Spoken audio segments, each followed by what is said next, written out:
semua, Shalom. Jumpa lagi bersama saya Ardi Bisono dari komunitas JSM BPK PKK KAMS. Pada hari ini saya diberikan tema I Confess to God, the Father in Heaven. Mungkin banyak orang bertanya, apakah dengan mengaku dosa, maka dosa kita pasti diampuni? Apakah cukup dengan hal itu? Ataukah kita harus melakukan hal yang lain? Saya tidak akan bahas terlalu berat, tapi saya akan bahas sebisa mungkin supaya dapat dimengerti. Menurut iman Katolik, saat kita mengakukan dosa dalam sakramen tobat, sakramen pengakuan dosa, kita percaya dengan iman bahwa segala dosa-dosa kita diampuni melalui kuasa Tuhan perantaraan romo atau pastor yang memberikan kita pembebasan dosa. Di dalam doa aku percaya juga tertulis demikian. Aku percayakan Roh Kudus, Gereja Katolik yang kudus, persekutuan para kudus, pengampunan dosa, kebangkitan badan dan kehidupan kekal. Jadi secara iman Katolik kita percaya akan hal itu. Tentu dengan mata iman. Makanya setiap kali kita mengadakan pengakuan dosa, kita harus betul-betul mempersiapkan hati kita. Mempersiapkan diri kita.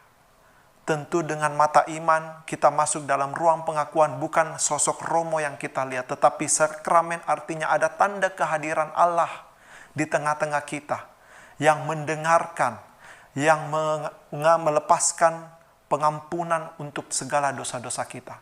Baik yang kita ucapkan maupun mungkin ada yang terlewatkan. Disitulah kuasa Tuhan bekerja. Terus mungkin ada yang bilang, apakah itu sudah cukup? Nah, banyak orang hanya terpaku pada sampai pengakuan dosa saja. Padahal selanjutnya itu tidak jauh lebih penting. Dalam Injil pernah dikatakan seorang bendahara berutang kepada seorang pedagang atau bendahara berutang kepada tuannya 10.000 talenta, kalau saya tidak salah ingat. Secara tidak langsung dikatakan bahwa 10.000 talenta itu tidak akan mungkin bisa dilunaskan sampai kapanpun. Intinya orang itu punya dosa yang sangat besar, punya utang yang sangat besar kepada tuannya. Apa yang terjadi? Orang itu terus meminta ampun, minta belas kasihan tuannya, sehingga hati tuannya tergerak belas kasihan, dan akhirnya orang itu diampuni. Apa yang terjadi berikutnya? Setelah orang itu keluar dari ruangan itu, dia ketemu dengan temannya yang berbuat salah atau berutang kepada dia. Dan apa yang terjadi? Dia betul-betul memojokkan temannya itu, menagih hutangnya habis-habisan, sekalipun temannya itu meminta ampun, meminta belas kasihan, tetapi dia sama sekali tidak mau memberikan pengampunan, toleransi, dan sebagainya. Apa yang terjadi? Akhirnya temannya pun dipaksa untuk membayar. Tidak sampai di situ. Ketika tuan yang pertama mendengar bahwa orang ini melakukan hal itu kepada temannya, tidak mau memberikan belas kasihan, tidak mau membebaskan utang-utangnya, tuan ini lekas murka. Dia memanggil orang itu kembali. Dia menanyakan, kenapa engkau melakukan hal itu kepada temanmu, padahal saya sudah membebaskan engkau. Apa maksudnya? Seringkali kita hanya terpatok pada pengakuan dosa dan semuanya selesai. Betul. Dengan iman dan secara iman Katolik kita percaya bahwa segala dosa-dosa kita pasti diampuni. Tapi jangan lupa, dibutuhkan buah dari pertobatan. Dibutuhkan buah dari pengakuan itu sendiri. Sama halnya dengan doa Bapa kami. Ampunilah kami yang bersalah, seperti kami juga mengampuni yang bersalah kepada kami, seperti kami mengampuni juga. Jadi jangan sampai kita pengakuan dosa oke, tetapi selepas itu kita masih mendendam kepada orang lain. Kita tidak mampu melepaskan pengampunan.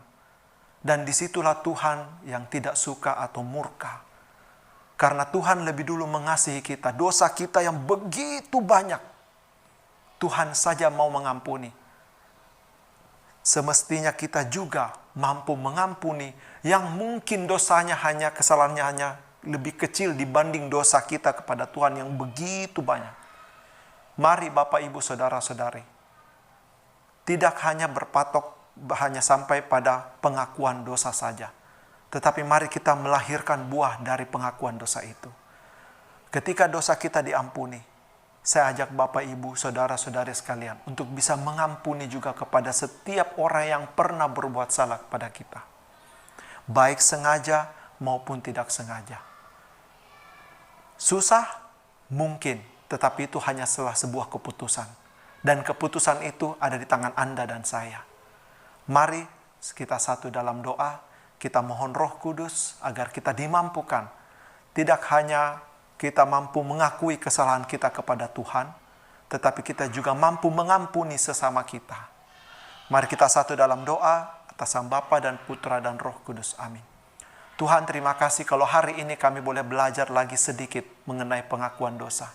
Kami bersyukur boleh lahir dan bertempat di wadah Katolik, di mana kami boleh percaya bahwa melalui sakramen tobat pengakuan dosa, segala dosa-dosa kami boleh diampuni.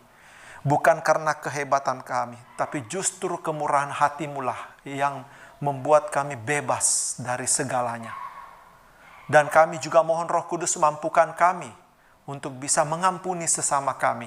Dikala teman kami, mungkin keluarga kami berbuat salah kepada kami, menyakiti hati kami.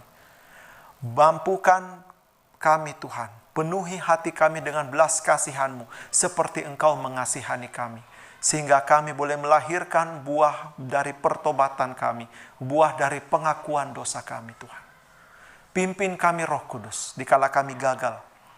Kuatkan dan mampukan kami, sehingga kami boleh dipulihkan. Tidak hanya relasi kami dengan Engkau ya Bapa, tetapi relasi kami dengan sesama kami juga boleh dipulihkan. Terima kasih Tuhan. Inilah setiap doa dan permohonan kami. Kami panjatkan di dalam satu nama Tuhan kami, Yesus Kristus. Amin. Atas nama Bapa dan Putra dan Roh Kudus. Amin. Demikian renungan kita pada hari ini. Tuhan Yesus memberkati.